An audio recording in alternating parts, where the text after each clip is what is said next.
Olha, foi descoberta pirâmides, ou foram descobertas, perdão, pirâmides em Goiás e Brasília. Mas escuta, que pirâmide é que nós estamos falando?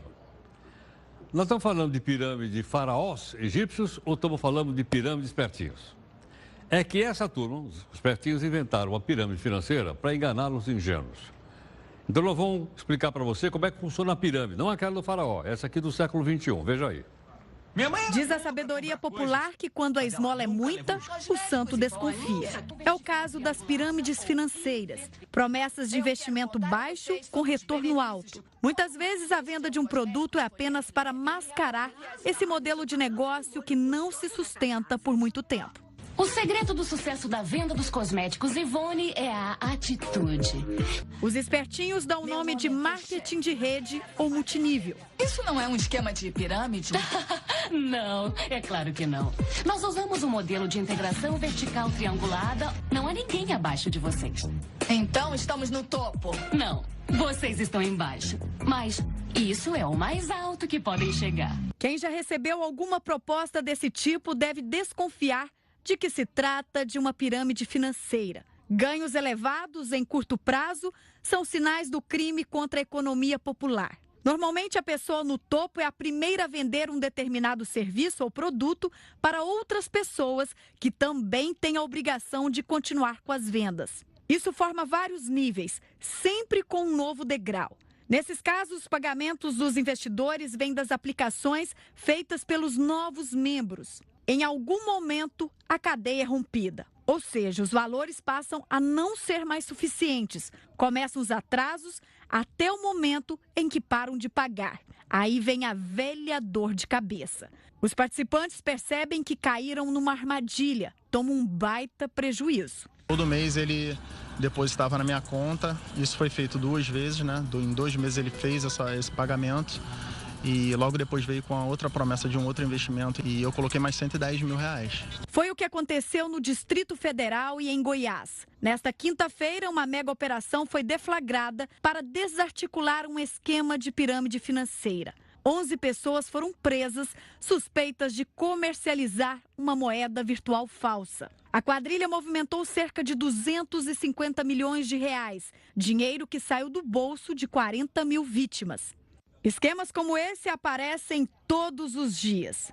Você aí que quer ganhar uma graninha fácil, é melhor repensar, porque dinheiro não nasce em árvore.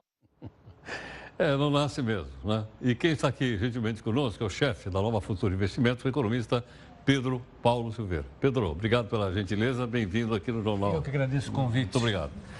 Pedro, da onde nasceu essa história de você fazer uma pirâmide? Isso é uma invenção nacional? Isso já tinha nos Estados Unidos, que a gente mostrou no comecinho? Como é que era isso? Já teve nos Estados... Começou nos Estados Unidos, a mais famosa Começou lá, nos Estados Unidos, por um cara que chamava Ponzi. Isso é conhecido como esquema Ponzi. E a novidade é sempre a mesma. Palavras difíceis, ideias inovadoras, é maravilhoso, ganhos fáceis, dinheiro que nasce em árvore. E todo mundo apostando que vai conseguir sair antes dela quebrar. Antes dela quebrar. Esse é o maior erro que todo mundo incorre. Porque em algum momento ela vai quebrar, né? Numa roda de jogadores que você entra e não sabe quem é o otário, você é o otário. Você vai ser, e é isso que acontece, infelizmente. Agora, essa pirâmide ela pode ser nessa base assim do dinheiro ou pode ser produto também, que nem a gente mostrou no começo daquele seriado americano? Tem de todos os tipos. Todos os tipos. O importante é haver uma narrativa e um bem, ou um serviço, ou algo virtual que cative a imaginação das pessoas, se torne atrativo para que a coisa comece a funcionar, né? Pode ser a promessa de um imóvel, pode ser um terreno, pode ser um conjunto de coisas como esses cosméticos que a gente viu. E, na verdade, o que vai acontecer é que cada pessoa que entra acaba financiando o ganho do outro, né? Não é uma evolução do valor de acordo com o seu fundamento, de acordo com aquilo que é importante. É simplesmente alguém que... Não tem nada a ver com o consórcio, não? Absolutamente nada. O consórcio, nada. Inclusive, é bom até explicar, porque as pessoas podem fazer confusão. O consórcio é uma coisa que é muito tradicional do Brasil. Não há países que tenham consórcio como o Brasil já teve Foi na época que não tinha financiamento aqui no Brasil, na época de inflação grande.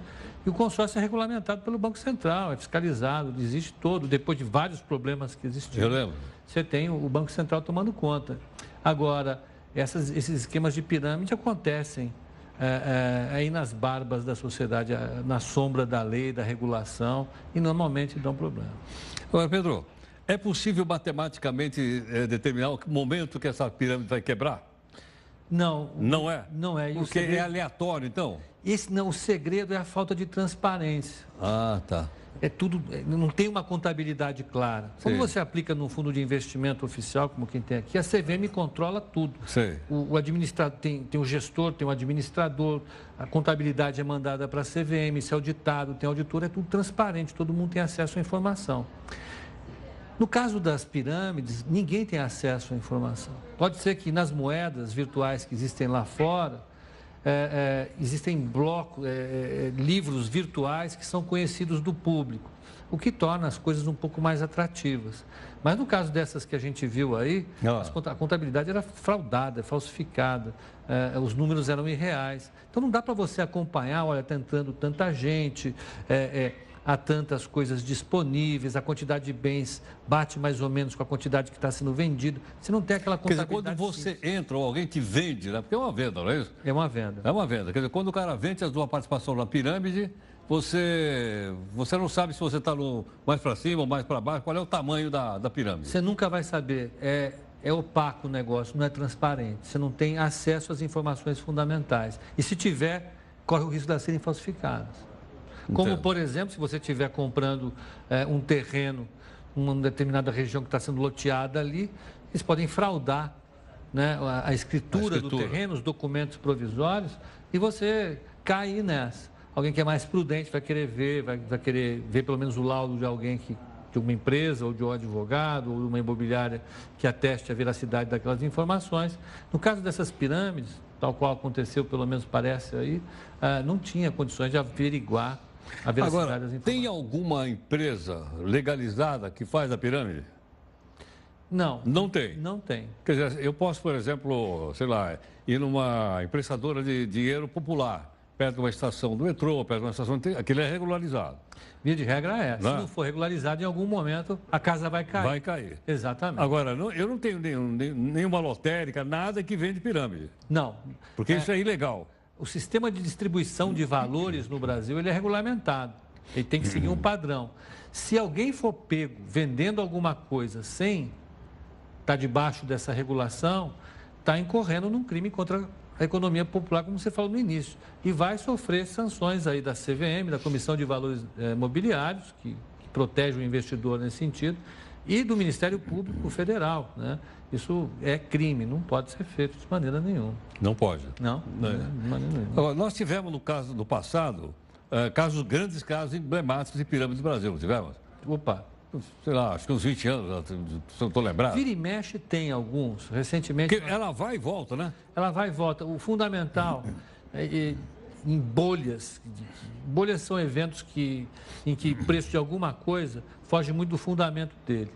Em bolhas e pirâmides, uma das coisas que mais acontece as pessoas não têm memória, a sociedade não tem uma memória muito grande. Depois de 5 anos, mais ou menos... O pessoal esquece.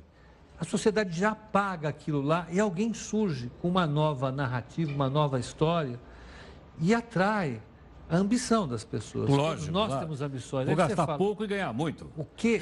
Eu estava esperando, a situação está difícil, estava esperando uma situação legal para eu ganhar mais dinheiro. Então, espertamente, de maneira não muito correta, totalmente incorreta, essas pessoas se aproveitam da ambição que todo mundo tem, do desejo que a gente tem de viver melhor. A nossa ambição, ela vai justamente de encontro a essa narrativa homérica. Então, existe uma nova coisa, uma coisa que vai mudar e que é diferente de tudo que já aconteceu. Isso se repete. Teve gente que no passado, lá na Holanda, comprou tulipas e ganhou dinheiro com tulipa. Tulipa? Tulipa planta. A planta, tulipa, a flor? Houve um esquema de tulipas que fez uma bolha. As tulipas eram vendidas ao preço de um apartamento no centro de Amsterdã, Nossa, a capital mãe. da Holanda. E um dia, de repente, todo mundo acordou e descobriu que não valia tudo aquilo, o negócio desabou. E ao longo da história a gente é seduzido por alguém que tenha uma percepção clara de como aproveitar o momento certo, a história certa, um golpe, né? Uma fraude, para nos levar de acordo com o que se deseja para uma bolha dessa, para uma fraude dessa. É comum. O economista Pedro Paulo Silveira, economista-chefe da Nova Futura, está gentilmente aqui conosco. Pedro, o país já saiu da recessão, não saiu da recessão? Que avaliação você faz? Tecnicamente já saiu da recessão. Tecnicamente saiu. Lá nos Estados Unidos, eles costumam, o Conselho Nacional de Pesquisas Econômicas costuma datar uma recessão com 2 trimestres consecutivos de queda no PIB. Aqui nós temos 2 trimestres com o PIB subindo. Então, tecnicamente, com essa mesma datação, saiu da recessão. Isso não quer dizer que estamos super bem, está tudo resolvido. Como você mostrou, ainda tem um déficit público gigantesco, né? O governo não conseguiu recuperar a economia a ponto de recompor a receita para pagar o que gasta. As famílias estão sofrendo para danar ainda, porque tem um desemprego muito grande. Temos aí quase 13 milhões de desempregados. E até recuperar tudo isso demora algum tempo. Mas a economia parou de cair e começou a crescer um pouquinho. Sim. Quer dizer, não está crescendo na velocidade que nós gostaríamos que crescesse, mas está crescendo. Está crescendo. A impressão que eu tenho, se tudo que você colocou aqui no começo não atrapalhar, se não acontecer muita novidade, os políticos são muito criativos para produzir novidades, a gente consegue crescer a uma taxa de 0,5% ao trimestre. Então, a gente chegaria ali no final de 2018, com o déficit remodelado, reorganizado, as famílias com um pouco menos de desemprego, mais renda, o consumo retomado, uma situação dando para respirar um pouco mais depois de tanta pancada que o brasileiro tomou. Foram 8 trimestres de queda no PIB, isso machuca o sentimento nacional, com certeza. Ok. Pedro, obrigado pela sua gentileza. Eu que agradeço o convite. Muito grato. Muito obrigado.